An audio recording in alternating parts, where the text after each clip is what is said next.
The June heat in Portland was relentless. Outside the glass front of the boba shop, the sun beat down on the pavement, and the drone of traffic was a constant hum. A faint warmth seeped through the window seals, but the cafe's air conditioning fought it back, creating a cool sanctuary. Despite the chill, Ethan felt a prickle of irritation at his neck. It wasn't just the oppressive weather. It was the words coming from the man sitting across from him. He tugged at the collar of his shirt, creating a small gap for air. He stared at Liam's smiling face and his brow furrowed. He processed the words, then questioned if Liam meant he was actually in a relationship. Liam, who had been single for their entire 3 years of college, was suddenly unavailable. It should have been a reason for celebration, a milestone for a friend. But for Ethan, who had spent the better part of 6 months observing Liam, slowly confirming his own suspicions that the other man might also be interested in men, the news was simply baffling.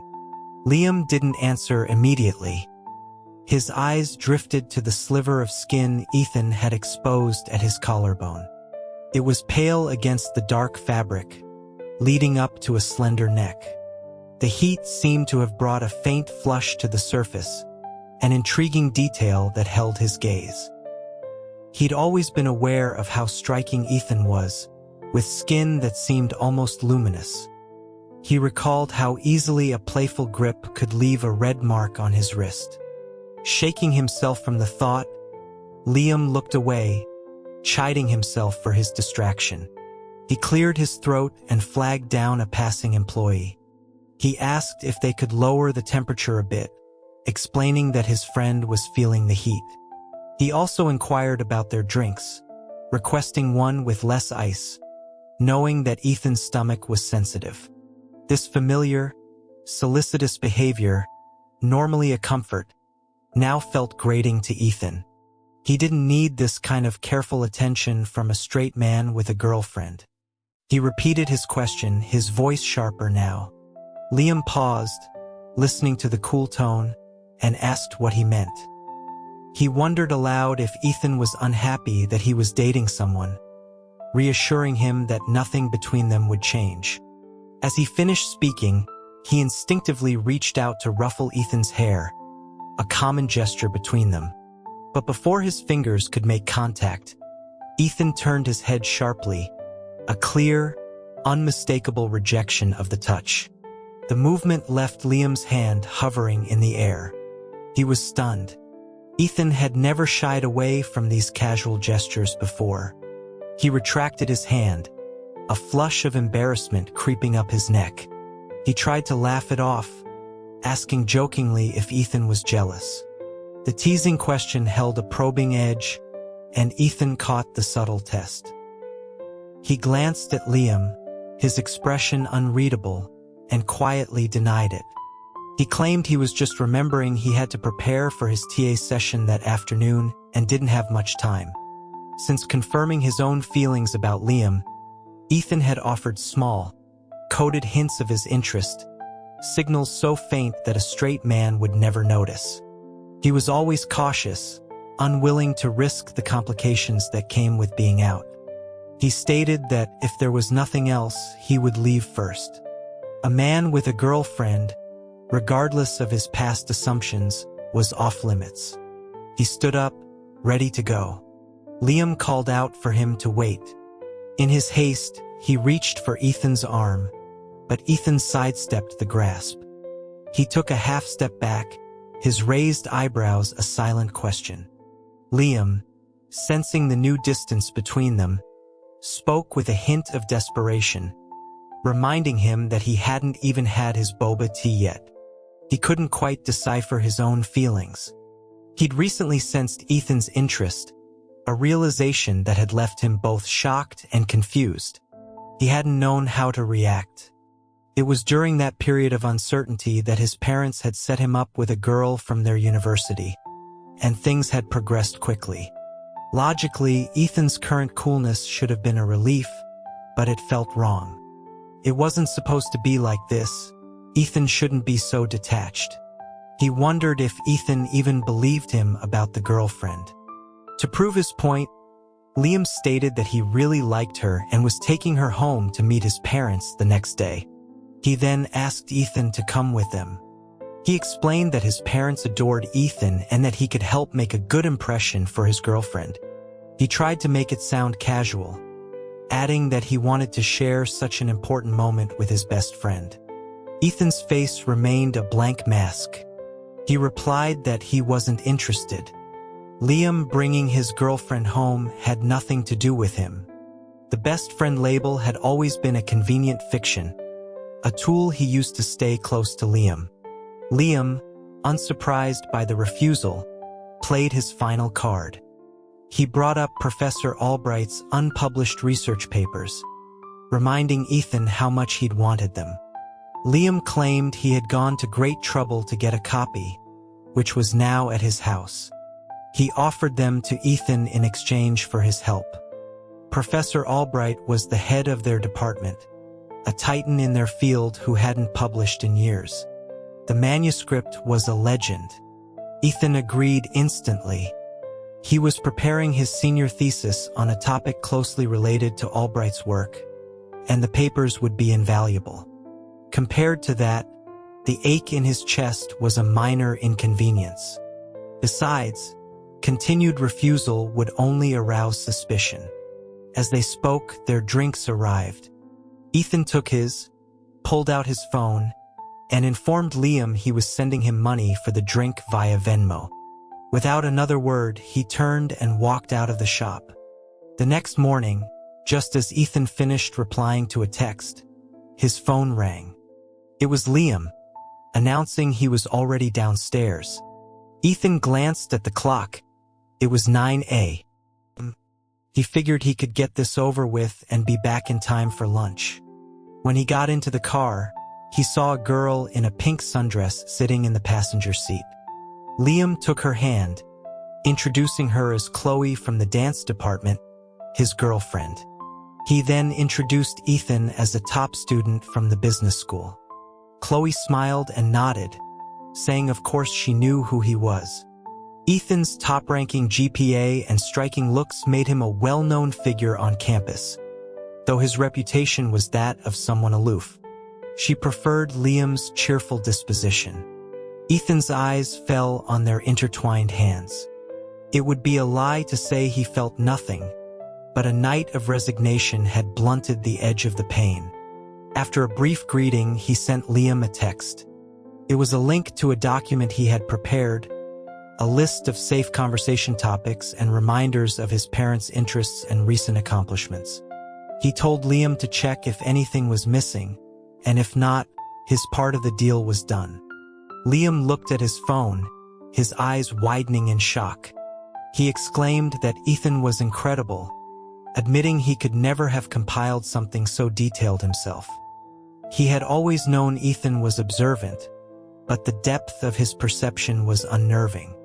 For a brief moment, his heart hammered in his chest, a reaction he quickly suppressed. From the back seat, Ethan didn't notice Liam's strange expression. He informed him that he would just grab the papers from his house, say a quick hello to his parents, and then head back as he had an appointment. Liam instinctively asked what appointment. He remembered it was the weekend, and Ethan didn't have his tutoring job. Ethan explained that Marcus owed him a favor and was treating him to lunch.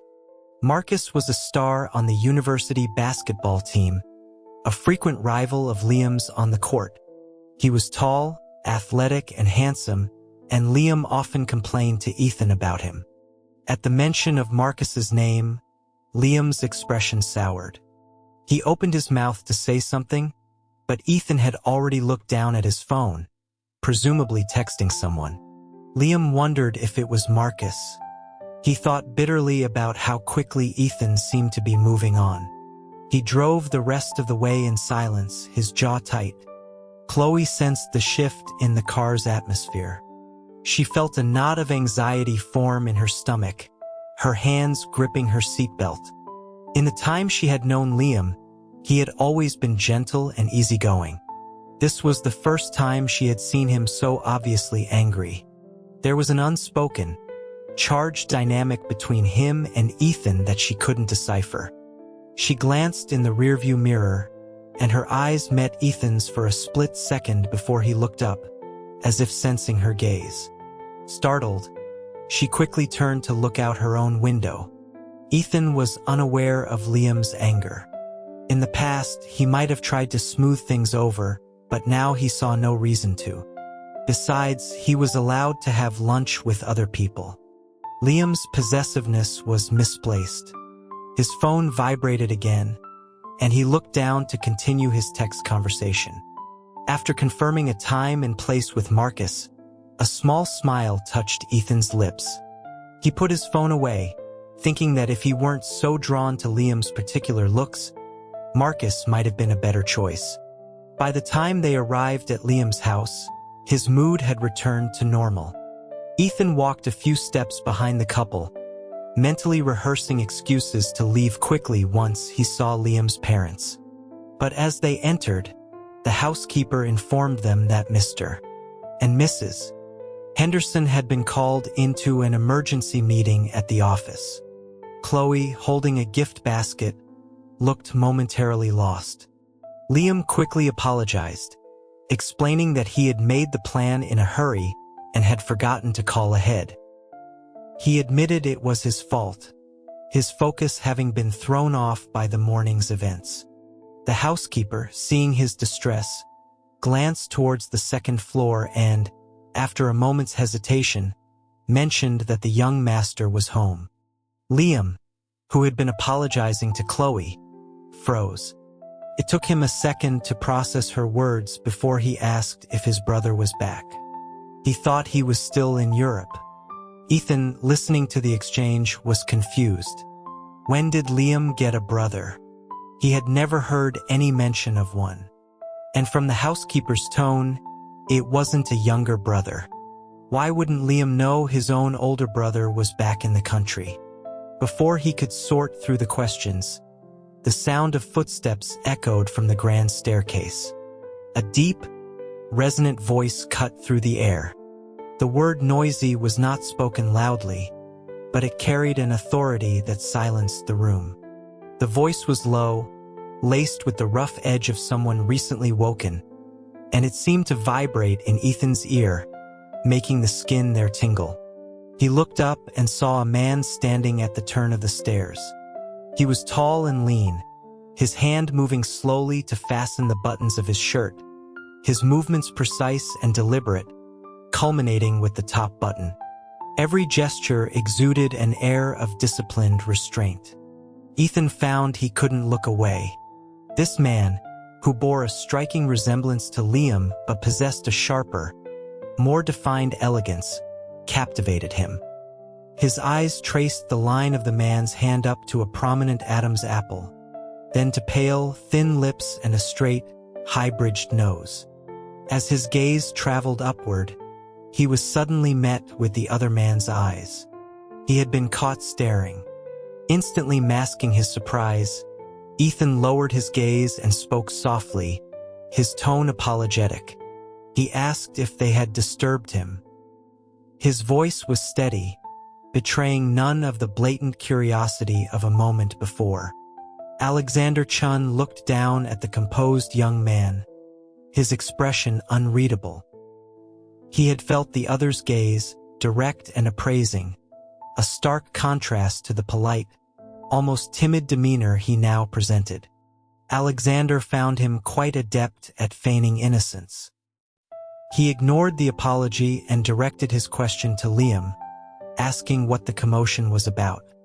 Liam snapped back to reality, rubbing his eyes as if to make sure he wasn't dreaming.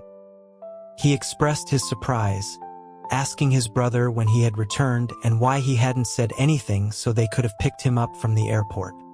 Alexander stated that it wasn't necessary. He descended the rest of the stairs and settled onto the sofa, stretching his long legs out. He explained that he'd arrived last night and was still jet-lagged when their noise woke him. Liam quickly pulled Chloe forward, introducing her as his girlfriend. He explained their aborted plan to meet their parents. Then he draped an arm around Ethan's shoulders, his smile wider than before, and introduced Ethan as his best friend. Alexander's gaze lingered for a fraction of a second on the hand resting on Ethan's shoulder before shifting to Chloe. He recognized her surname, connecting her to a well-established local family. His eyes darkened for a moment, then cleared. He told Chloe that since Liam had brought her home, he would be held responsible for her. He added that if Liam ever gave her trouble, she should tell him, and he would deal with his brother. Liam laughed nervously, his hand sliding from Ethan's shoulder. He assured his brother that he would, of course, treat Chloe well. Alexander offered no comment, simply stating that he had things to do and that they should enjoy themselves. He started to head back upstairs. Liam announced that they would be leaving as well, planning to take Chloe for Korean barbecue downtown. Then he remembered Ethan, and his expression became troubled. He mentioned that the restaurant was in the opposite direction of the university and suggested they drop Ethan off first. He was hoping to see if Ethan really was meeting Marcus. Ethan frowned and refused, saying he could just get a rideshare himself and that it was no trouble.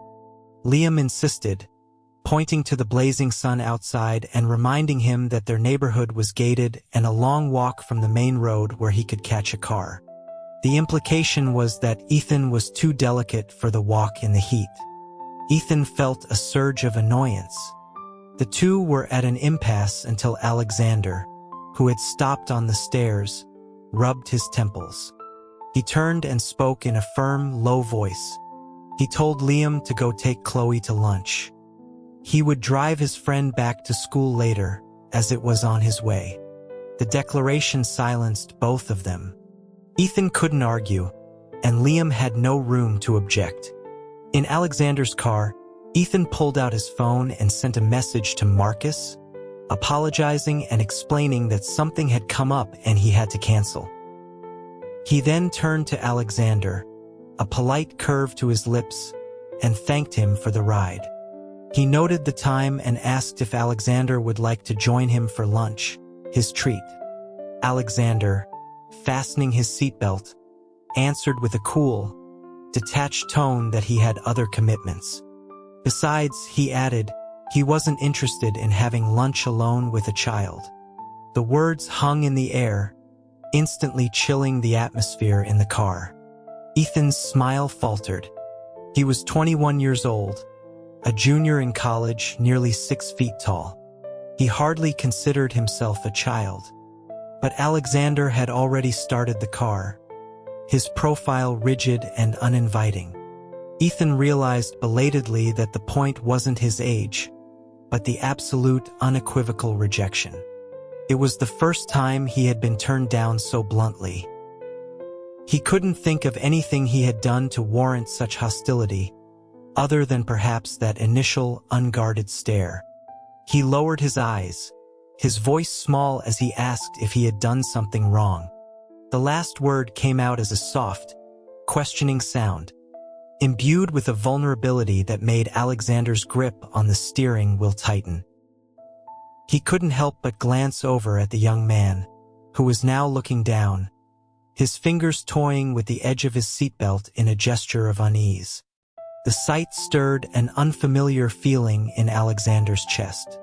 Just as Ethan thought he might have softened, Alexander spoke. He told him not to address him with such familiarity. He was simply responsible for driving him to campus, nothing more. His voice was as cold as before. The words stung. Ethan finally understood the reason for Alexander's attitude. That first look must have telegraphed his interest too clearly. Alexander was likely wary of him now. Normally, he was more controlled, but the unexpected appearance of someone so striking had elicited his most honest reaction: instant fascination. He suppressed the turmoil inside him, keeping his expression neutral. He asked what he should call him then, his tone cautious. "Alexander?" The name came out soft and intimate. The car screeched to a halt. Inertia threw Ethan forward, but the seatbelt caught him, pulling him back hard against the seat. Alexander had parked abruptly on the side of the road. He turned his head, his face an emotionless mask as he looked at the startled young man beside him. He asked if this was fun.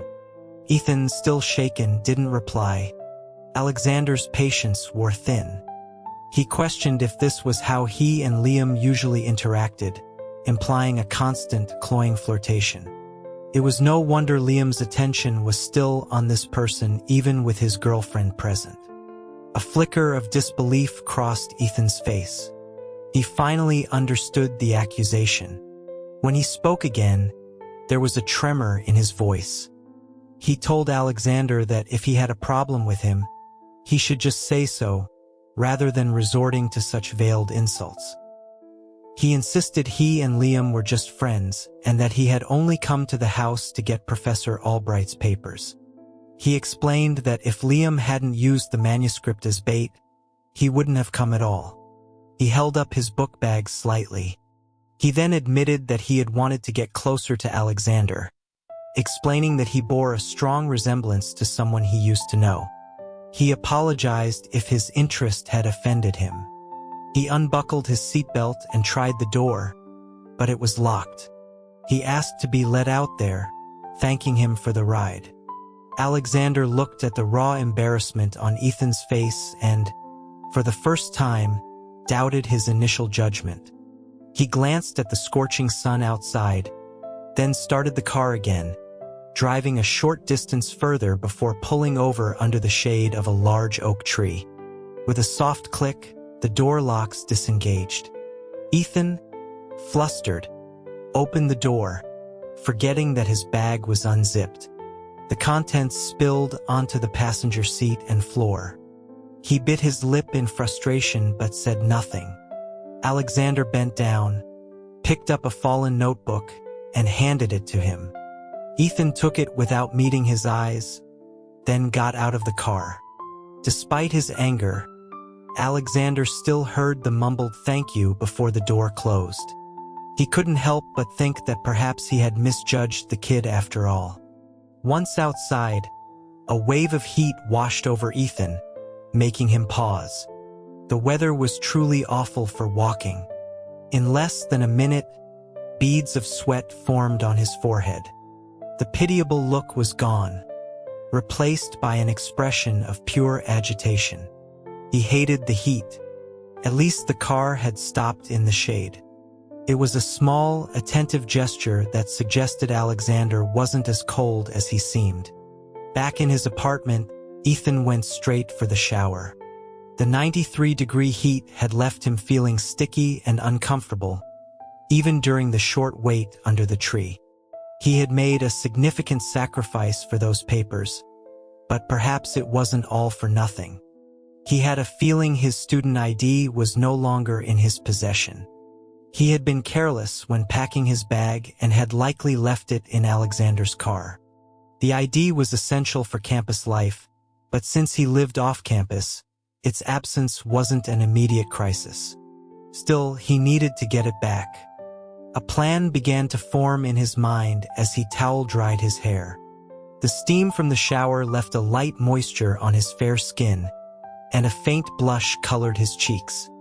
A few damp strands of hair clung to his face, and water droplets traced a path from his neck down into his t-shirt, creating dark patches on the light fabric. When his hair was no longer dripping, he checked his phone and saw several messages from Liam. They asked if he was home and explained that his brother had dropped him off early because of the heat. Liam seemed surprised that Alexander had actually agreed to drive him at all. Ethan replied that he had just gotten out of the shower and clarified that he had been the one to ask Alexander to let him out early. On the other side of town, Liam was at lunch with Chloe.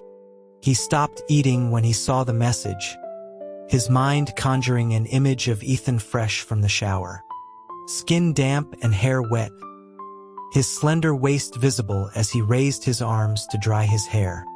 Chloe noticed his distraction and asked if the food was bad. She wondered if he was looking at his phone for something important. Jarred by her voice, Liam quickly put his phone away, claiming he was just checking if Ethan had gotten home safely. He tugged at his collar, changing the subject by asking if she felt hot. Chloe, noticing the flush on his face, handed him a napkin and explained that it was the barbecue grill making the room warm. She offered not to come back if he didn't like it. Liam dismissed her concern, a smile returning to his face as he looked at the food. He suggested they bring Ethan next time, certain he would like it too. Chloe's smile tightened at the mention of Ethan. She hummed a non-committal response. She had liked Liam for a long time, and their parents setting them up had felt like a dream come true. But now, she felt he was far more considerate to his best friend than he was to her. In the middle of their conversation, Liam had picked up his phone again. Ethan had sent another message.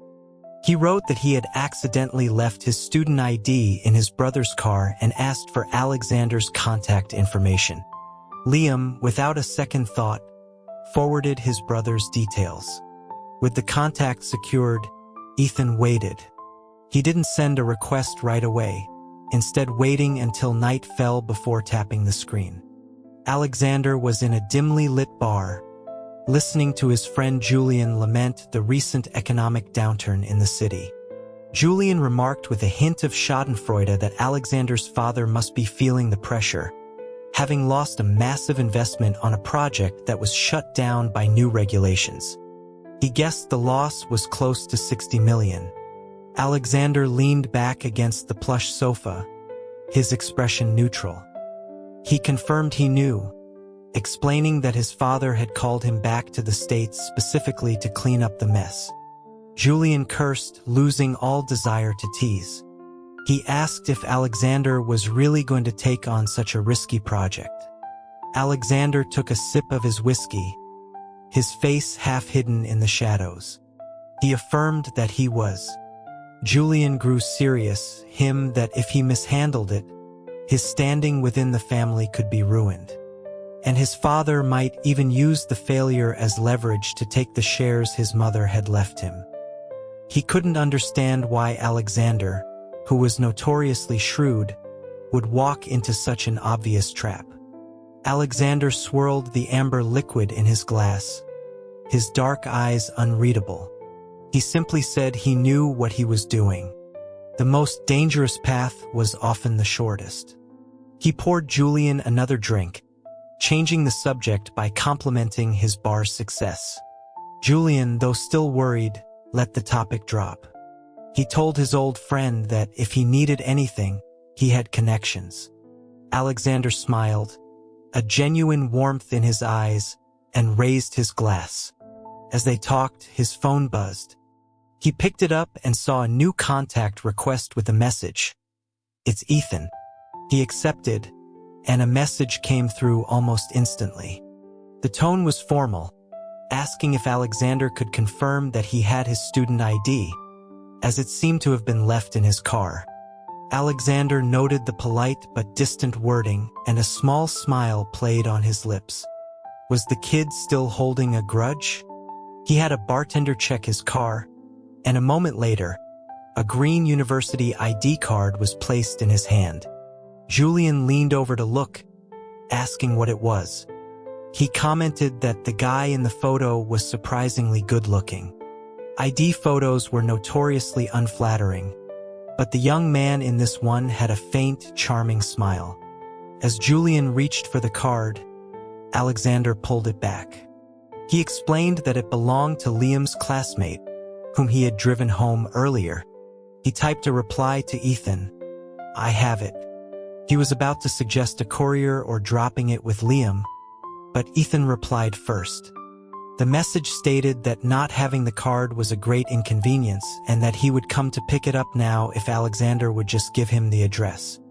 The phrasing was impeccable, leaving no room for refusal without Alexander appearing deliberately difficult. He sent back the address, the Azure Lounge, Booth 502. As he put his phone down, he wondered if Ethan had truly left the card by accident. The timing was almost too perfect. The Azure Lounge wasn't far from the university. 10 minutes after receiving the address, Ethan pushed open the door to booth 502. A cloud of cigarette smoke met him, and he let out an involuntary cough. The two men in the booth turned to look at him. Dressed in a simple white shirt and black pants, he stood out against the dark, opulent decor. Just as Julian was about to greet him, he saw Alexander silently extinguish the cigarette in his hand. Alexander hadn't expected him to arrive so quickly. The small cough reminded him of Ethan's expression earlier that day, lips pressed into a stubborn line. The corners of his eyes faintly red, like a small animal enduring a slight it dared not protest. He had still managed a soft thank you then, and now that small cough prompted an almost subconscious reaction. He reached over and flipped the switch for the booth's ventilation fan. Julian watched this, amused. He gestured to the snuffed-out cigarette and asked what that was about.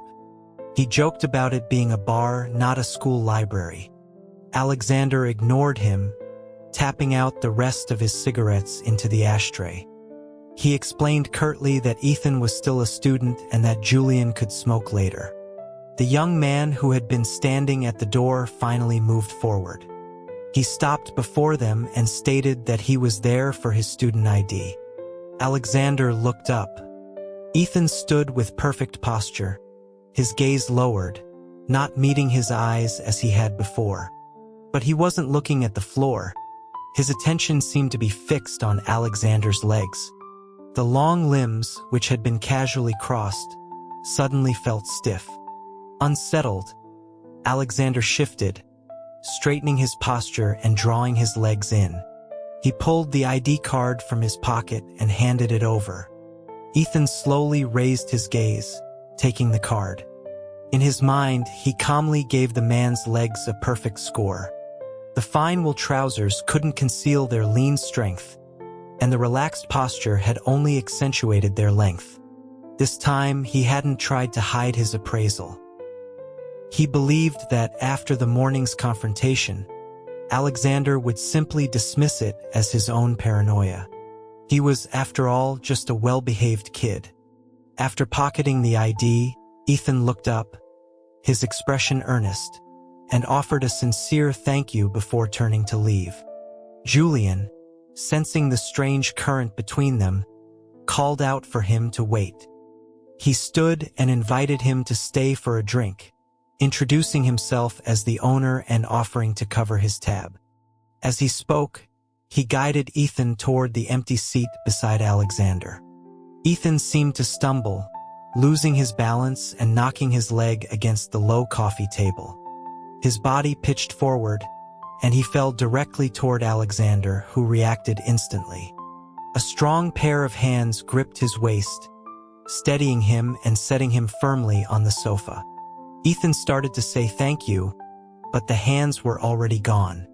Alexander had recoiled as if touching him had burned his skin, creating a noticeable distance between them in a blink.